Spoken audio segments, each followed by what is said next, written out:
Messi ও তো এক tank অবরোধ গেছে, পরে বছর অত খুঁজে পাওয়া যাবে না। আর তোদের 5টা স্টার ওই তো ডাইনোসর আমলের।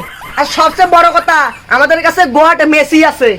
ওরে আমার নতুন জামাই রে, একটা ইউরোপ জিতে লাফালাফি করিস, আমাদের 5 টাকা তোকে দুইজনে মিলে আমাদের 5টা লেভেলে আসতে পারবি না তুই। ফুটবল দুনিয়াটা এখন নীল সাদা মেঘে ঢাকা। বিশ্বকাপ বলো কোপা আমেরিকা বলো, সবই কাপ আমাদের হাতের মুঠোয়।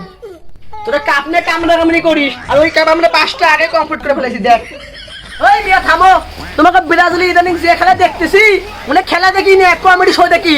তোমরা যেভাবে বল মারো, তোমার বল আসে দেখে মাঠে বাড়ির বাইরে চলে যায়। ঠিক বলছেন নেতাউর ভাই, এই ব্রাজিল খেলে অতীত নিয়ে কান্দে, বর্তমানে কোনো পারফরমেন্স নাই ওদের। ওরে আমার নতুন জামাই রে, একটা ইউরোপ জিতে লাফালাফি করিস, আমাদের 5 টাকা তোকে দুইজনে মিলে আমাদের 5টা লেভেলে আসতে পারবি না তুই। আর তোদের 5টা স্টার ওই তো ডাইনোসর আমলের। আর এখন ফুটবল তো স্পেনের সন্ধে সন্ধে চলে, তখন তো কালার টিভিও আসিল না। আর হামাগারের কথা কই, হামাগারের কাছে আলভারেজ আর মার্টিনেজ আছে। আর সবচেয়ে বড় কথা আমাদের কাছে গড মেসি আছে। মেসি ও তো এক ট্যাঙ্ক অবরোধ গেছে, পরে বছর অত খুঁজে পাওয়া যাবে নয়। আর তোদের ব্রাজিলের নেইমার ওই তো বেশিরভাগ সময় হসপিটালের বিছানায় আর হলো ইনস্টাগ্রাম স্ক্রল করে করে তো দিন কাটায়।